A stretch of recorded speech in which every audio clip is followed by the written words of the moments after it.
La mama densa, ¿qué debemos saber? Es el título de nuestro trabajo. La densidad del tejido mamario depende de la relación entre los tejidos glandular, conectivo y graso en los senos de una mujer. Se le determina generalmente usando una mamografía. El tener senos densos no es una condición anormal. Aproximadamente la mitad de todas las mujeres por encima de los 40 años tienen senos densos. ¿Qué es el tejido mamario denso? Los senos son considerados densos cuando tienen mucho tejido glandular y conectivo y no demasiado tejido graso. El tejido glandular incluye lóbulos y conductos encargados de la producción y el transporte de la leche durante la lactancia. El tejido conectivo sirve de soporte y mantiene el tejido glandular en su lugar. El tejido graso ayuda a darle al seno su tamaño y forma. No está claro por qué ciertas mujeres tienen senos densos y otras no. En general, las mujeres más jóvenes tienden a tener senos más densos que las mujeres menopáusicas, aunque esto no es una regla exacta. Algunas mujeres jóvenes pueden tener senos grasos, mientras que algunas en edad avanzada pueden tener senos densos. La densidad mamaria puede estar determinada por factores genéticos, la dieta, la nutrición, la ganancia o pérdida de peso y factores hormonales que también afectan el seno de la mujer. La relación exacta entre la densidad de los senos y el cáncer de los mismos todavía está siendo estudiada. Lo que sí conocemos es que es mucho más fácil detectar un cáncer en la mamografía de una paciente con senos grasos que en una con senos densos. Esto se debe que el tejido mamario tiene la misma densidad que muchas de las lesiones de mama y por lo tanto este podría quedar oculto. Vamos a hacer una breve reseña sobre la anatomía de la mama. La mama consta de 15 a 20 lóbulos durante su edad reproductiva.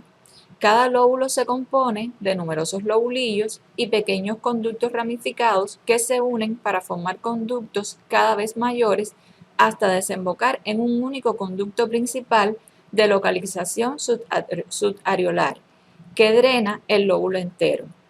Estos conductos se alejan de la areola de forma radial.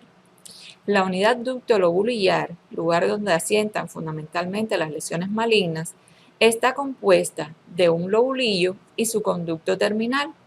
Hay pacientes que pueden llegar a tener miles de ellas y alcanzan su mayor número en la fase postovulatoria del ciclo menstrual, el embarazo y la lactancia, la adolescencia tardía y los primeros años de la tercera década de la vida.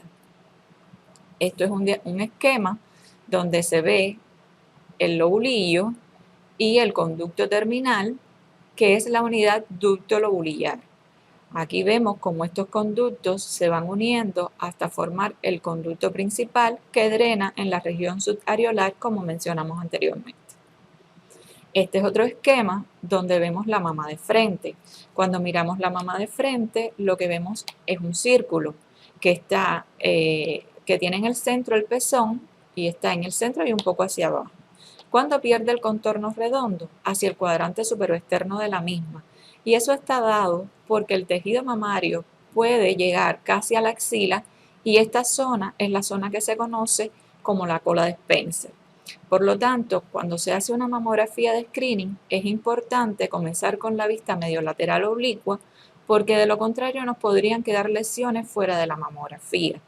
Y se dice que al tener mayor cantidad de tejido mamario, el cuadrante superoexterno de la mama es uno de los lugares donde mayor asientan las lesiones malignas de mama. En este otro esquema podemos ver un corte de la mama. Lo que primero vamos a ver es la piel, que no debe medir más de 2 milímetros. Después viene la grasa premamaria, la zona mamaria o el tejido mamario, la grasa retromamaria, la pared torácica y el pulmón. La piel no debe medir más de 2 milímetros. Dentro de la grasa premamaria se dice que no deben haber lesiones malignas, pero conocemos que hay unidades ductolobulillares que pueden crecer o que pueden aparecer de manera aislada tanto en la grasa premamaria como en la grasa retromamaria, por lo tanto son zonas que también se deben explorar muy bien. La zona mamaria que queda en el centro y está fijada por la fascia premamaria y la fascia retromamaria que, como ustedes ven, describen conchas con ligamentos o con zonas más finas que van a insertarse a la piel, conocidas como los ligamentos de Cooper. Y como se sabe, en la zona mamaria es donde está la mayoría de las unidades ductos lobulares y donde asientan fundamentalmente las lesiones malignas de mama. Los patrones parenquimatosos. Los radiólogos utilizamos el sistema BIRAT para clasificar la mama en 4 categorías, que van desde el tejido adiposo casi en su totalidad hasta tejido extremadamente denso con muy poca grasa. Y todos los informes de mamografía deben comenzar indicando la densidad de la mama. Aquí vamos a mostrar varias imágenes con los diferentes patrones. El primero es mamográficamente la mama grasa, que por ultrasonido se corresponde con el patrón graso. El segundo es la mama moderadamente grasa, que tiene aproximadamente entre un 25 y un 50% del tejido mamario y que por ultrasonido se corresponde con un patrón heterogéneo. El tercero, mama moderadamente densa, que tiene entre un 50 y un 75% de tejido mamario y por ultrasonido también se corresponde con un patrón heterogéneo. Y el cuarto, la mama densa, que tiene un 75% o más de tejido mamario, y si miramos por ultrasonido, nos damos cuenta que es prácticamente tejido mamario desde que comienza el transductor hasta que termina. En cuanto a la edad y densidad de la mama, existe un alto porcentaje de mujeres que a los 30 años tienen un 90% de tejido mamario denso frente a un 10% de tejido graso. Y esto, por supuesto, no cambia de manera abrupta, disminuye progresivamente a un ritmo aproximado de 1 a 2% por año hasta llegar a un 50-50 que ocurre a los 65 años. No obstante, como se menciona anteriormente, hay mujeres muy jóvenes con mamas totalmente grasas y mujeres mayores con mamas muy densas. Esto es un ejemplo de un patrón mamario de una mujer de 25 años, que no quiere decir que sea normal, es el patrón que esa mujer tiene y que además es el patrón normal para esta muchacha. Aquí tenemos dos imágenes, una mujer de 22 años con mamas moderadamente grasas y una mujer de 79 años que tiene una mama densa. Lo que, como explicamos anteriormente, la edad no determina el patrón de la mujer.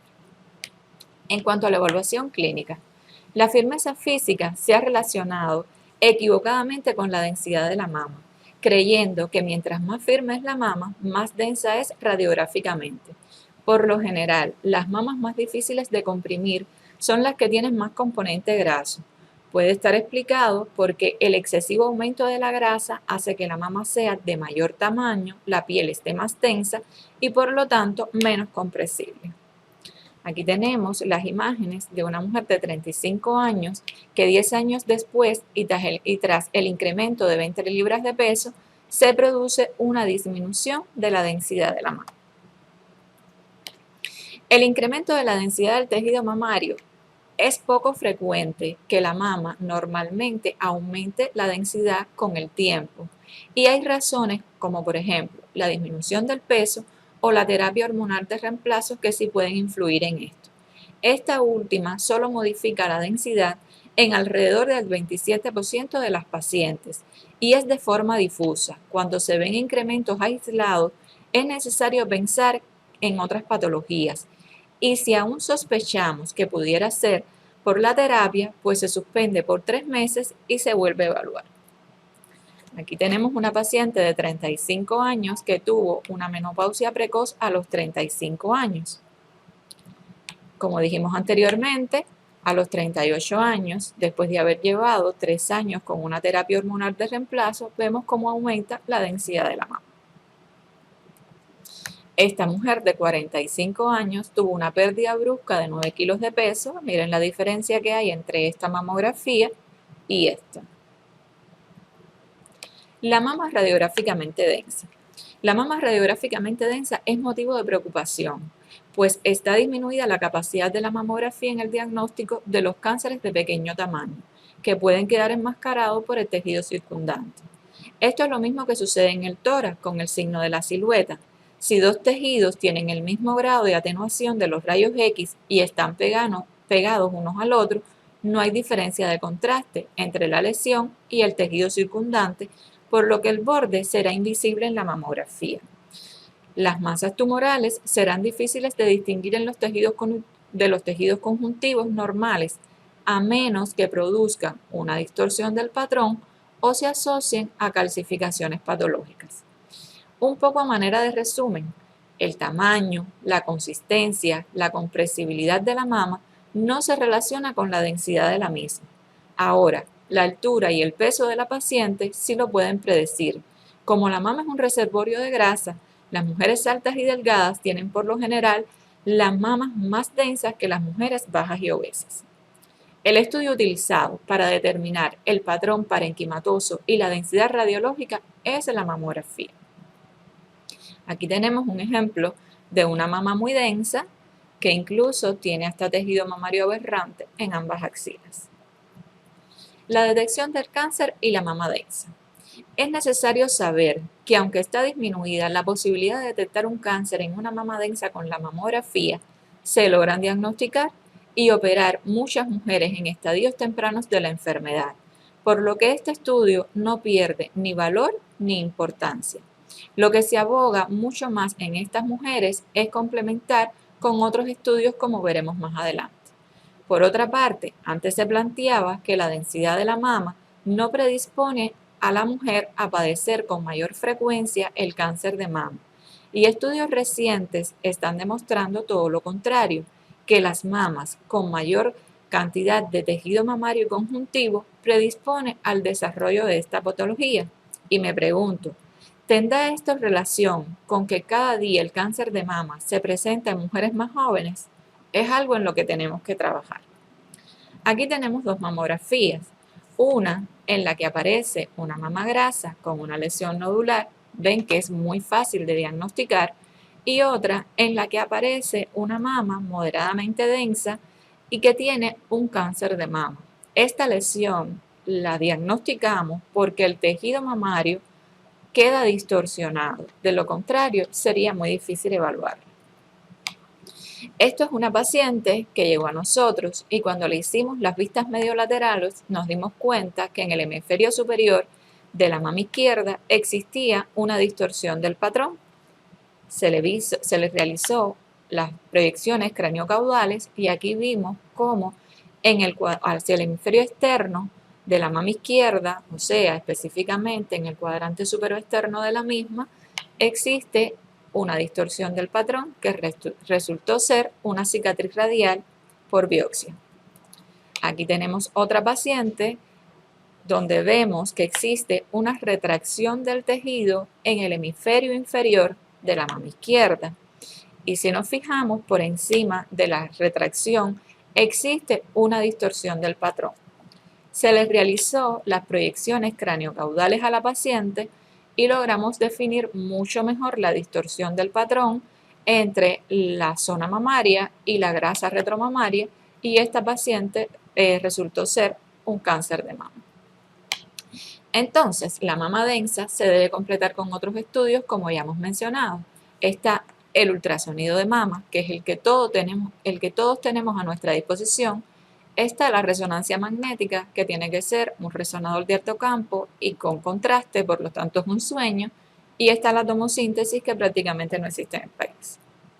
Ahora, ¿qué debe conocer una mujer que no sea personal de salud sobre las mamas densas? Y yo diría que hasta las que somos personal de salud también. ¿Por qué es importante la densidad de los senos? Si tengo senos densos, ¿sigue siendo importante que me haga la mamografía? ¿Debo hacerme otros exámenes de detección si tengo tejido mamario denso? ¿Qué debo hacer si tengo tejido mamario denso? Y bueno, para terminar, toda ciencia empieza en la imaginación y no hay sabio sin el arte de imaginar. José Martí. Muchas gracias.